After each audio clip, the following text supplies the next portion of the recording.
Hi ಎಲ್ಲರಿಗೂ ನಮಸ್ಕಾರ. Welcome to Preethi Santosh kitchen. ಇವತ್ತು ನಾನು ಮಾಡ್ತಿರೋ ಅಂಥ ರೆಸಿಪಿ ಆಲೂಗೆಡ್ಡೆ ಮತ್ತು ಚೌ ಅಂದರೆ ಚಪ್ಪರ ಬದನೆಕಾಯಿ ಪಲ್ಯನ ಹೇಗೆ ಮಾಡೋದು ಅಂತ ತಿಳಿಸ್ಕೊಡ್ತಾ ಇದ್ದೀನಿ. ಇದನ್ನು ನೀವು ಅಕ್ಕಿ ರೊಟ್ಟಿ, ದೋಸೆ, ಚಪಾತಿ ಯಾವುದಕ್ಕಾದರೂ ಒಂದು ಸೈಡ್ ಡಿಶ್ ಪಲ್ಯ ಆಗಿ ನೀವು ಮಾಡ್ಕೋಬೋದು.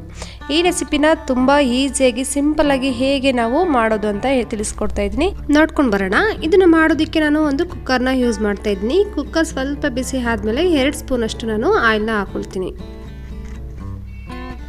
ಎಣ್ಣೆ ಸ್ವಲ್ಪ ಬಿಸಿ ಆಗಬೇಕು. ಬಿಸಿ ಆದಮೇಲೆ ಸಾಸಿವೆನ ಸಿಡಿಸ್ಕೊಳ್ಳೋಣ. 1 ಟೇಬಲ್ ಸ್ಪೂನ್ ಅಷ್ಟು ಸಾಸಿವೆನ ಹಾಗೂ ಸ್ವಲ್ಪ ಕರಿಬೇವಿನ ಸೊಪ್ಪನ್ನ ಹಾಕ್ಕೊಳ್ತೀನಿ. ಆನಂತರ ನಾನು 2 ಮೀಡಿಯಮ್ ಸೈಜ್ದು ಈರುಳ್ಳಿನ ಸೇರಿಸ್ಕೊಳ್ತೀನಿ. ಇದನ್ನು ಉದ್ದಗೆ ಹೆಚ್ಕೊಂಡಿದ್ದೀನಿ. ಹಾಗೂ ಇದಕ್ಕೆ 6ರಿಂದ 7 ಖಾರದ ಮೆಣಸಿನ್ಕಾಯಿನ ಉದ್ದಗೆ ಹೆಚ್ಚಿ ಹಾಕ್ಕೊಂಡಿದ್ದೀನಿ. ಅಷ್ಟನ್ನು ನಾವು ಚೆನ್ನಾಗಿ ಫ್ರೈ ಮಾಡ್ಕೋಬೇಕಾಗುತ್ತೆ. ಈರುಳ್ಳಿ ಸ್ವಲ್ಪ ಸಾಫ್ಟ್ ಆಗೋಷ್ಟು ನಾವಿಲ್ಲಿ ಫ್ರೈ ಮಾಡ್ಕೋಬೇಕು. ಈರುಳ್ಳಿ ಎಲ್ಲ ಸ್ವಲ್ಪ ಗಾಜಿನ ಥರ ಕಲರ್ ಬಂದಾದ್ಮೇಲೆ ನಾನು 1/4 ಟೀ ಸ್ಪೂನ್ ಅಷ್ಟು ಅರಿಶಿನ ಪುಡಿನ ಸೇರಿಸ್ಕೊಳ್ತೀನಿ. ಅಷ್ಟನ್ನು ಫ್ರೈ ಮಾಡ್ಕೊಳ್ತೀನಿ.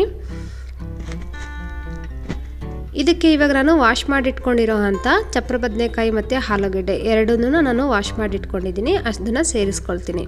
ಇದನ್ನು ಚಿಕ್ಕದಾಗಿ ಈ ಥರ ಹೆಚ್ಚಿಟ್ಕೊಂಡಿದ್ದೀನಿ. ನಿಮಗೆ ಯಾವ ಸೈಜ್ಗೆ ಬೇಕಾಗುತ್ತೆ ಆ ಸೈಜ್ಗೆ ನೀವು ಕಟ್ ಮಾಡ್ಕೋಬೋದು. ನೀವು ಇದ್ರ ಬದಲಿಗೆ ಯಾವುದೇ ತರಕಾರಿನೂ ಸಹ ಇದೇ ರೀತಿ ಮಾಡ್ಕೋಬೋದು. ಒಂದು ಪಲ್ಯನ ಅಷ್ಟನ್ನು ನಾನು ಚೆನ್ನಾಗಿ ಮಿಕ್ಸ್ ಮಾಡ್ಕೊಳ್ತೀನಿ. ಇದನ್ನು ನೀವು ಬೇಯಿಸ್ಕೊಂಡಾದರೂ ಡ್ರೈ ಆಗಿ ಮಾಡ್ಕೋಬೋದು, ಅಥವಾ ಈ ಥರನಾದರೂ ಡೈರೆಕ್ಟಾಗಿ ನೀವು ಕುಕ್ಕರ್ನಲ್ಲೂ ನೀವು ಮಾಡ್ಕೋಬೋದು. ಅಷ್ಟನ್ನು ಚೆನ್ನಾಗಿ ಫ್ರೈ ಮಾಡ್ಕೊಳ್ತೀನಿ. ಫ್ರೈ ಆದಮೇಲೆ ಇದಕ್ಕೆ 2 ಸ್ಪೂನಷ್ಟು ನಾನು ನಾರ್ಮಲ್ ಸಾಂಬಾರು ಪುಡಿನ ತಗೊಂಡಿದ್ದೀನಿ. ಅದನ್ನು ಹಾಕ್ಕೊಳ್ತೀನಿ.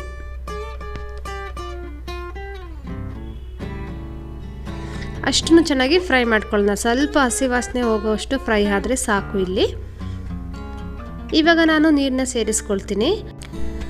ಸ್ವಲ್ಪ ಅಂದರೆ ಒಂದು ಸ್ವಲ್ಪ ಚಿಕ್ಕ ಗ್ಲಾಸಲ್ಲಿ ನಾನು ನೀರನ್ನ ಸೇರಿಸ್ಕೊಳ್ತೀನಿ. ಇದಕ್ಕೆ ನೀವು ಸ್ವಲ್ಪ ಗ್ರೇವಿ ಥರ ಬೇಕು ಅಂದರೆ ಸ್ವಲ್ಪ ಜಿನ್ನ ಜಾಸ್ತಿ ಹಾಕ್ಕೊಳ್ಳಿ. ನನಗೆ ಗ್ರೇವಿ ಥರ ಏನೂ ಅಷ್ಟು ಬೇಡ, ಹಾಗಾಗಿ ಸ್ವಲ್ಪ ನೀರನ್ನ ಸೇರಿಸ್ಕೊಂಡು ಮಿಕ್ಸ್ ಮಾಡ್ಕೊಳ್ತೀನಿ. ಇದಕ್ಕೆ ಈಗ ರುಚಿಗೆ ತಕ್ಕಷ್ಟು ಉಪ್ಪನ್ನ ಸೇರಿಸ್ಕೊಳ್ತೀನಿ. ಆನಂತರ ಇದಕ್ಕೆ ಹೆಚ್ಚಿರೋ ಅಂಥ ಕೊತ್ತಂಬರಿ ಸೊಪ್ಪನ್ನ ಹಾಕ್ಕೊಳ್ತೀನಿ. ಅಷ್ಟನ್ನು ಚೆನ್ನಾಗಿ ಮಿಕ್ಸ್ ಮಾಡಿಕೊಂಡು ನಾನು ಇದನ್ನು ಸುಮಾರು 1 ವಿಷಲ್ ಕೂಗಿಸ್ಕೊಳ್ತೀನಿ. 1 ವಿಷಲ್ಗೆ ಇದು ಅಷ್ಟು ಚೆನ್ನಾಗಿ ಬೆಂದೋಗುತ್ತೆ. ಈಗ ಕುಕ್ಕರ್ ಲಿಡ್ನ ಕ್ಲೋಸ್ ಮಾಡಿ ನಾನು 1 ವಿಷಲ್ ಕೂಗಿಸ್ಕೊಳ್ತೀನಿ. ಕುಕ್ಕರ್ನಲ್ಲಿ ಮಾಡೋದ್ರಿಂದ ಈ ಪಲ್ಯ ಅಂತೂ ತುಂಬ ಬೇಗನೆ ಆಗುತ್ತೆ. ನಿಮಗೆ ತುಂಬ ಟೈಮ್ ಕಮ್ಮಿ ಇದ್ದಾಗ ಅಥವಾ ಬೇಗ ಆಗಬೇಕು ಅಂದಾಗ ಈ ಥರ ಮಾಡ್ಕೊಳ್ಳಿ, ತುಂಬಾ ಈಸಿ ಇರುತ್ತೆ. ಕುಕ್ಕರ್ ವಿಷಲ್ ಓಪನ್ ಮಾಡ್ಕೊಳ್ತೀನಿ. ಇಲ್ಲಿ ಆಗಿದೆ. ವಿಷಲ್ ಓಪನ್ ಮಾಡ್ಕೊಂಡಾಗ ನೋಡಿ ಎಷ್ಟು ಸಾಫ್ಟಾಗಿ ಎಲ್ಲದೂ ಬೆಂದ್ಕೊಂಡಿದೆ. ಇದನ್ನು ಅಕ್ಕಿ ರೊಟ್ಟಿ ಹಾಗೂ ಚಪಾತಿಗಂತೂ ತುಂಬಾ ಚೆನ್ನಾಗಿರುತ್ತೆ ಈ ಕಾಂಬಿನೇಷನು. ನೀವು ಇದನ್ನು ಅದಕ್ಕೆ ಟ್ರೈ ಮಾಡಿ ಹೇಗೆ ಬಂತಂತ ಕಾಮೆಂಟ್ ಸೆಕ್ಷನಲ್ಲಿ ತಿಳಿಸ್ಕೊಡಿ. ಹಾಗೆ ಈ ಸಿಂಪಲ್ ರೆಸಿಪಿ ಇಷ್ಟ ಆಗಿದ್ದರೆ ನಮ್ಮ ಚಾನಲ್ನ ಲೈಕ್ ಮಾಡಿ, ಶೇರ್ ಮಾಡಿ, ಸಬ್ಸ್ಕ್ರೈಬ್ ಮಾಡಿ. Thank you for watching.